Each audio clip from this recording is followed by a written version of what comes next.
20 собственици и директори на 28 фирми се уапсени, а 6 мина се уште се недостапни во денешната акција на јавното обвинителство за гонење организиран криминал и финансиската полиција со кодно име Синџир. Тие се осомничени за злосторничко здружување, затајување данок и за перење пари.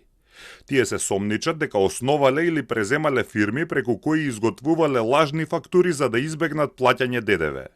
Според обвинителството, на овој начин го оштетиле буџетот за над 490 милиони денари, односно за скоро 8 милиони евра.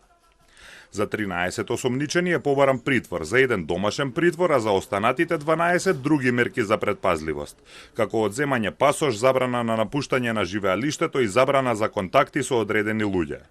Побарано е замрзнување имот на 5 мина луѓе и 7 фирми.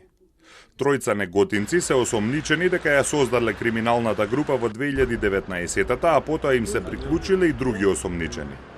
Утринава беше соопштено дека обвинителството и финансиската полиција апсат луѓе и претресуваат објекти на повеќе локации во Неготино, Кавадарци, Битола и во Охрид.